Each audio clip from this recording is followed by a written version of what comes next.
Bonjour, bienvenue à la conférence de presse au SJAM 200 ce matin. Nous allons commencer la conférence. Oui. Welcome to the press conference. We will now begin. So we're here today because we all have shared nonpartisan interests to protect biodiversity, to prevent environmental destruction, and to ensure that future generations, my generation, can live and can thrive. So that's why I'm so honored to be opening the first cross-party conference on ecocide law. So ecocide refers to mass damage and destruction of nature. The Stop Ecocide movement is a global movement that advocates to make it an international crime at the International Criminal Court. We believe that there should be a legal guardrail against the worst crimes committed against the environment. So this global movement has been growing rapidly for the past couple years. And in Canada, we have really strong grassroots backing, especially driven by youth. So this summer, we launched an open letter from Canadian youth to you, the Canadian government, asking for support of an ecocide law. And we already have hundreds of signatures from youth across the country, from coast to coast. I'd like to read a few of their quotes that explain why exactly they signed on, why this is important to them. So Amy from Manitoba said, "My livelihood, knowledge, and sense of self comes from my connection to the land. Without it, there is no future for me." Un jeune du Québec a dit, "A youth from Quebec said that I think we need to act promptly for the future of our planet. Canada could make a big difference. We need to act like it." So today, I ask MPs from across major parties to hear your hundreds of youth constituents, to hear our call for support of an international law against ecocide. We, the youth, the generations most impacted, are leading, and we want our government to join us. Here with me are MPs Elizabeth May, Alexandre Boulris, and MP Atwin is zooming in from her constituency in Fredericton. Unfortunately, MP Rob Morrison was planning to be here but could not make it. So with that, I'll open the floor to Jenica Atwin to provide some short remarks. Thank you so much for being here. Oh, great. Thank you so much. Good morning, everyone. Bonjour tout le monde. And thank you for those who are attending this important event this morning. Thank you to Stop Ecocide Canada for bringing us together across party lines to discuss this critical issue today. I want to first acknowledge that I'm coming to you this morning from the unceded, unsurrendered territory of the Willistok-Galyuk, the people of the beautiful Bountiful River. This territory is covered by the treaties of peace and friendship. I'm also conscious that we have people joining us from across Turtle Island who are located on both treaty and unceded lands of Canada's Indigenous peoples. Canadians of all generations, but especially young people, are acutely aware of the immense challenge our planet faces. They're aware that the lives of every living thing are at stake if we fail to act. Just last week, on October 25th, UN Secretary General stated that the climate crisis is killing us, that it is undermining not just the health of our planet, but the health of people everywhere, through toxic air pollution, diminishing food security, higher risks of infectious disease outbreaks, record extreme heat, drought, floods, and more. We are all complicit in the continued ecocide as long as governments across the globe fail to step up and make the profound changes required to address the disaster that is already taking place. We need to continue working together across party lines to support an amendment to the Rome Statute and advocate its adoption internationally in the knowledge that many countries must stand together for the long-term protection of all life on Earth. Recognizing ecocide as a crime would be a step towards formally addressing the real depth of what is currently taking place before our eyes, the long-term damage and destruction of the environment and its precious ecosystems. I'm here today to use my voice as a parliamentarian, as a mother, someone who deeply cares about the state of our planet and wants to fight for its well-being. I want to give hope to people who feel like not enough is being accomplished considering the scale of this crisis. The Government of Canada has made environment and climate change a top priority, both in terms of working with the provinces and territories to develop a domestic action plan, as well as contributing meaningfully to international efforts to transition towards a low-carbon economy. But we need to continue our work to fully transition from an economy dependent on fossil fuels and to strengthen our local economies to ensure that we are building a sustainable future for all. I know that the majority of MPs in the House of Commons are asking for climate actions, bold initiatives, collective solutions to fight the climate crisis. And today, with my colleagues from across party lines, we are asking that we go further, that we face head-on what's truly at stake. It's only by bringing our voices and actions together that we will be able to tackle the challenges before us. While individual agency is essential, the onus is on government and corporations. It's time to stop this abuse. Nothing is more important than ensuring that the next generations will be able to have access to a healthy planet. Thank you, Merci, and Willie Wynn.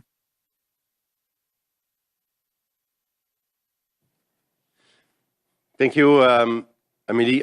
Je suis extrêmement. I'm very pleased to be here today. Thank you, Emily, for your invitation and for all the work that you've done.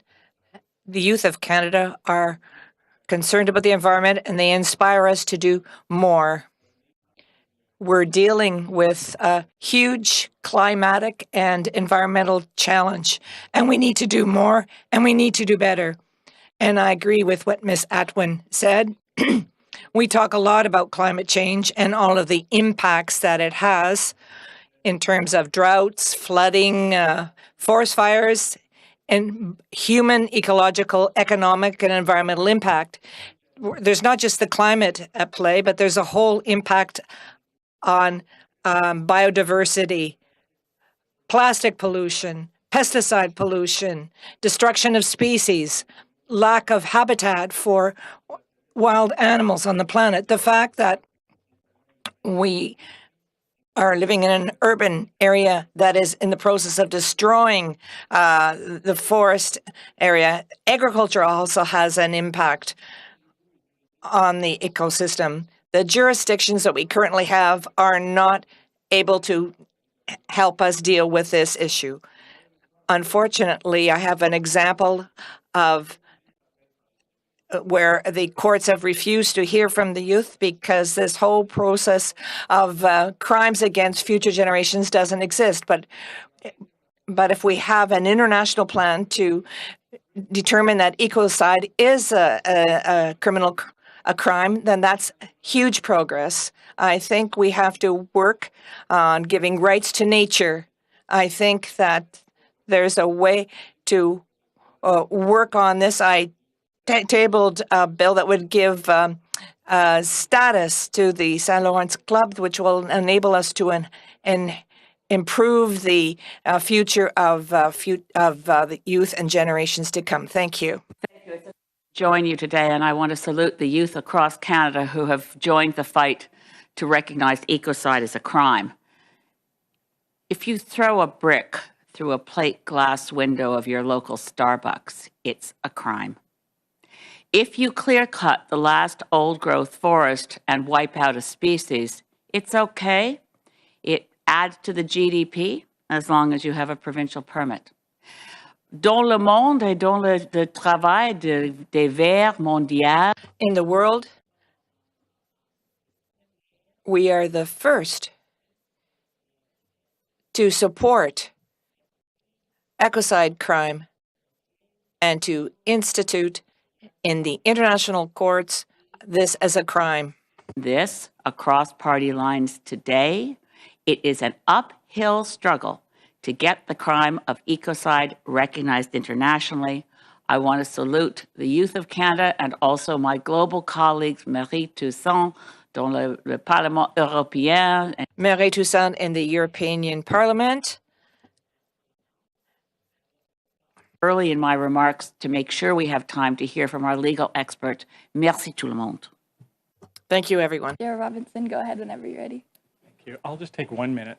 My name is Daryl Robinson. I'm a professor at Queen's University, and I've been helping to craft the definition of the crime. Importantly, we're not suggesting that criminal law is a magic bullet to the environmental crises that we face, but criminal law can play a valuable role. Criminal law reflects our values and it shapes our values. And currently, massive environmental harm is generally treated as a regulatory offense where you can pay the fine and continue doing business as usual. And as other speakers have noted, we know that the humans race, we are destroying our home in a rapid way.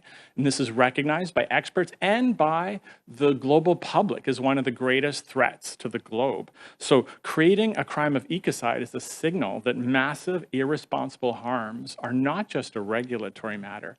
And that's how, if we can change perspectives, so we recognize it as one of the most serious crimes, that's a way that criminal law can contribute and be one of the components of the necessary changes. Thank you. Thank you so much. And I think we'll open up to questions now if anybody has any. We will now start the question period. One question and one follow-up. I will say to people online, use your raise hand function. We'll start with Morgan Sharp from National Observer. Hello, thanks for hosting this. I would just be interested to know kind of what happens now if by having a cross-party conference like this, it means that these parties are all on board. What happens in Parliament? Is there any legislative action that would follow on from this? And I mean, another step beyond that is what would happen, like how does it get into an international fora? How does Canada bring it to an international fora from here? Thank you. Absolutely. So I can speak to that a bit, and then I'll pass it over to Daryl to talk about the International Criminal Court. I think this is really important today because we're opening the dialogue between parties, and this is something that has never happened before. It's a phenomenal step forward for Canada.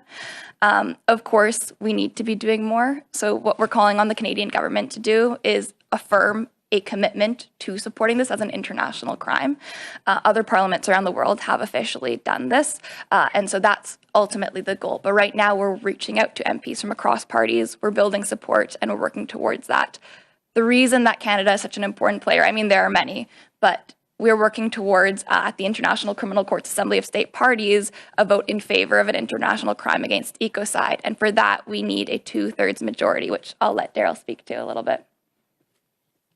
Yeah, that's perfect. Really, there's two ways that that we can push forward with the crime of ecocide. One is there could be waves of domestic action, in which case meetings like this are useful for building that groundswell of motion. The other direction is trying to amend the International Criminal Court statute. That's going to take some long, hard diplomatic efforts. We're going to need a lot of states parties supporting it. Canada has been a leader in supporting the International Criminal Court, so there's a lot of hope that Canada can play an important role. Thank you. Can I add to that? Just, I don't think a lot of Canadians know how much of a role we played in creating the International Criminal Court. When we were negotiating the International Criminal Court at the United Nations, it was the Bush administration, and they made efforts to get Canada's leading diplomat fired. We really played a significant role in the creation of the International Criminal Court. We are well placed diplomatically to take forward the crime of ecocide to the International Criminal Court to make it clear that we join the European Parliament in calling for the crime. And this was a very recent development that the European Parliament passed a motion to move forward to recognize the crime of ecocide. So this is a movement that's growing and growing in real time. So I, again, want to thank the youth who've organized here the Stop Ecocide movement in Canada. But we are well placed as a nation to do that. I'm just going to out the hero of this piece. Paul Heinbecker, retired civil servant, retired Global Affairs Canada, found out that the Bush administration was trying to get him personally fired in trying to negotiate an international criminal court.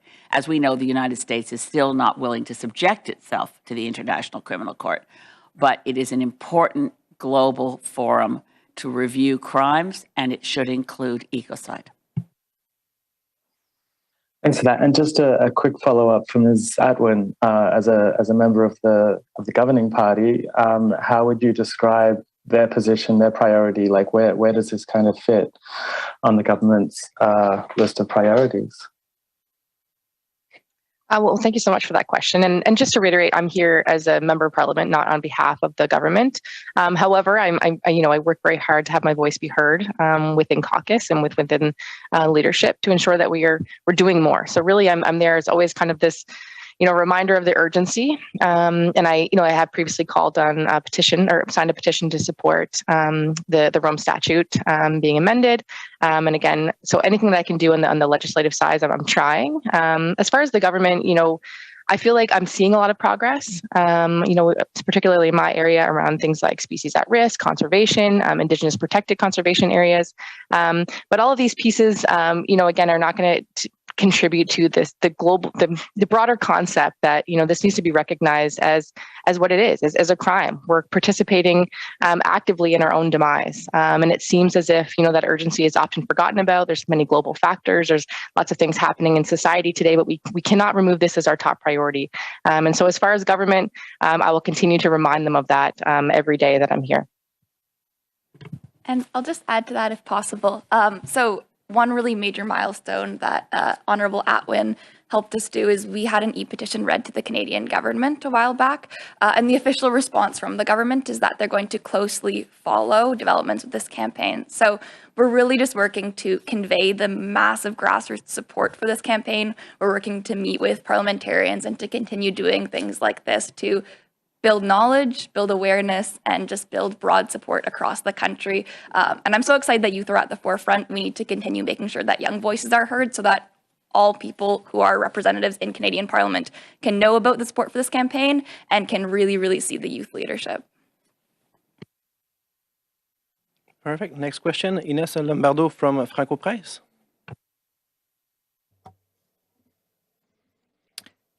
Can you hear me? Yes.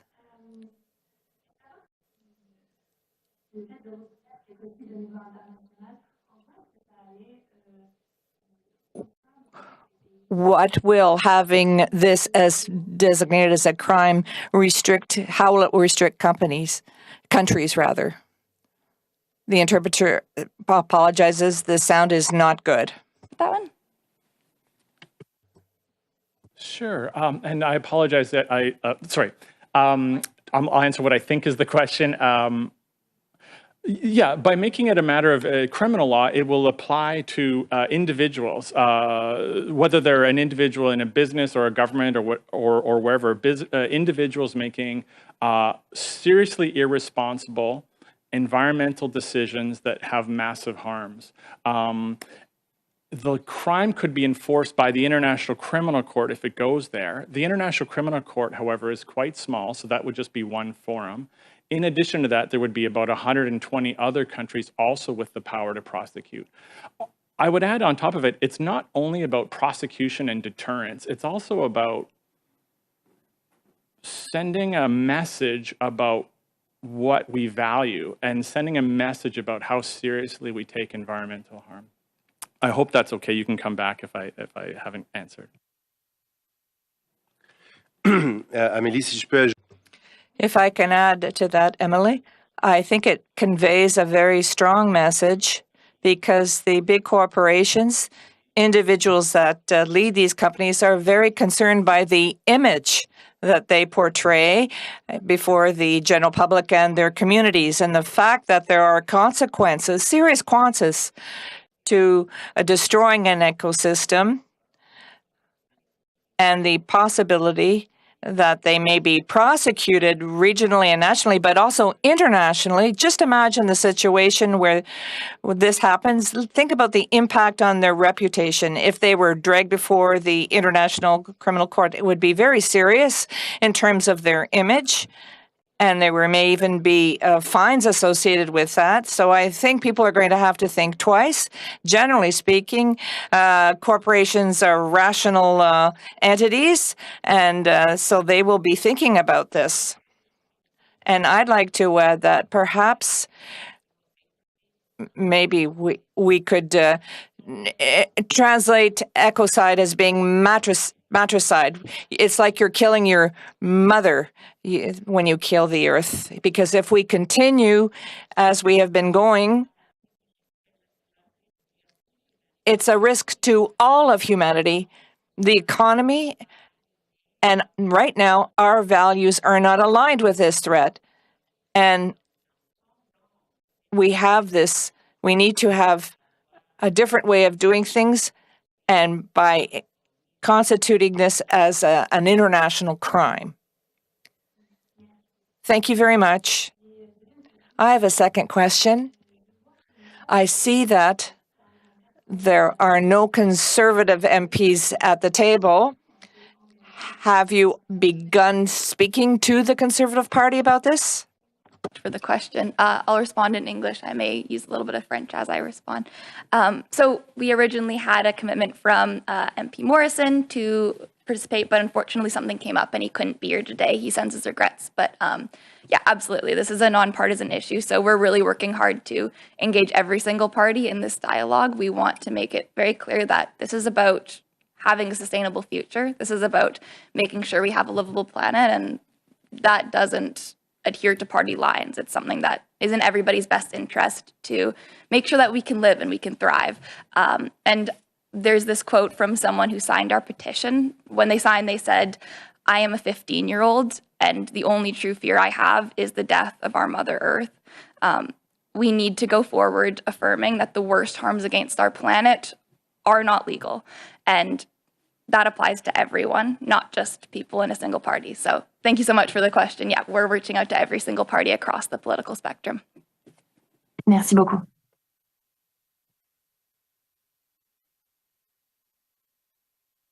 Is there any more question online? No, so let's conclude the press conference. Thank you. Merci tout le monde. Thanks, everyone. Merci à l'interprète. And thank you to the interpreter.